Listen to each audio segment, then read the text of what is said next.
Exit the vehicle now. Exit the vehicle. Show me your hands. Here. Violent moments captured on camera during a traffic stop in Jacksonville, Florida. This February video going viral after driver William McNeil Jr., who filmed it inside of his car, posted it Sunday, drawing swift reaction since.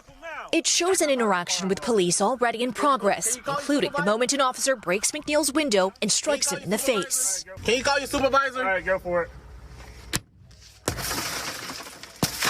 Exit the vehicle now. Exit the vehicle. Show me your hands. Here. But the Jacksonville Sheriff's Office says that the video doesn't tell the whole story. Social media is not reality. One video clip, devoid of context, can be very misleading.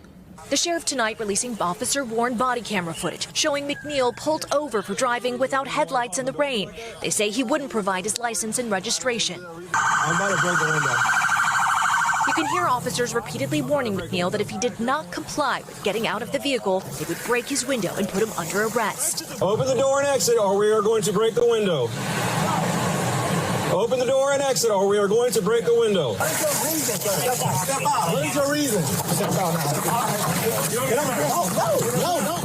The sheriff says none of the involved officers violated criminal law, but an administrative review is ongoing. Yes, there absolutely was force used by the arresting officers, and yes, that force is ugly. And just because force is ugly does not mean it's unlawful.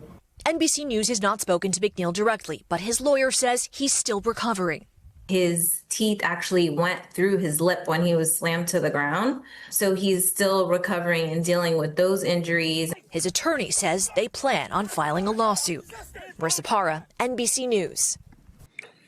He is going to get paid, and I can't see that any insurance company, because a lot of these police departments, they pay an egregious amount of insurance so that if anything happened, then they basically have the capacity to be able to pay off or to settle these lawsuits. A lot of times it's also settled at taxpayers' expense. So when you see incidents like this happen, it's important for us to call it out, because one of the reasons why we ask for body cam footage is so that we would be able to hold the police officers accountable. Now, in a lot of instances, in most instances that I've looked at, because one of the things that I like to watch is these police footage videos and police footage, body cameras and all of that other type of stuff.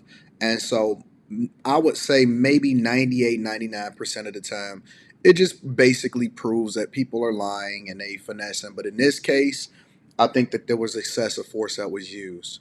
And so I'm not sure if they are taking a position that, you know, I'm protecting you, or we just gonna stay 10 toes down, or, you know, the commanding officer is just, you know, holding down his police force. I don't know if he's trying to protect them from a lawsuit or whatever, and just stay on that type of time.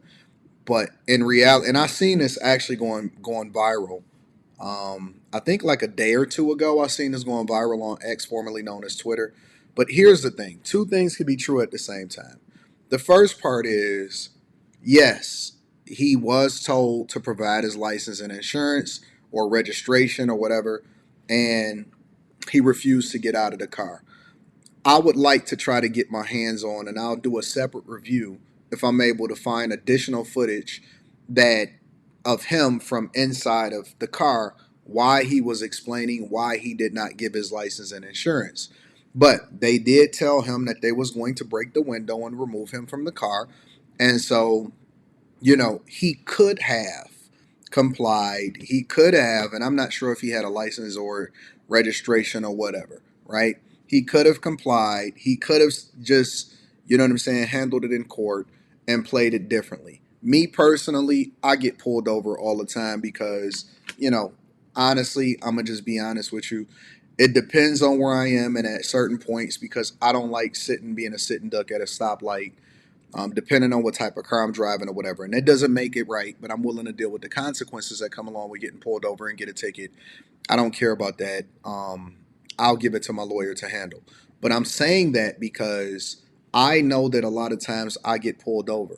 I am very respectful of police officers. I roll my window down. I give them a license, registration, or whatever. And so 90% of the time, they don't even give me a ticket. The other 10% of the time they do give me a ticket and I'm like, whatever, you know what I'm saying? We could just handle it in court. But the reason that I'm saying that is because, you know, I would prefer to fight it out in court than to ever put myself in a position to where I either get unalived or I got to get punched in the face or I got to deal with the repercussions that come along with it. So again, I'm breaking this down in two different parts. The first part is it seems like he was not compliant and that, you know, they did warn him that they would break the window and pull him out of the car. The other side of it is this. You're not going to sit here and tell me that that's not excessive force. Let me see if I can find. You're not going to sit here and tell me that, you know what I'm saying, him breaking the window is one thing. Him intentionally punching him in the face is a completely separate issue. If you're saying that him punching him in the face as a result of breaking the window because he knew what he was doing, and, you know, we not going to sit here and gaslight. He was wrong. The police officer was wrong.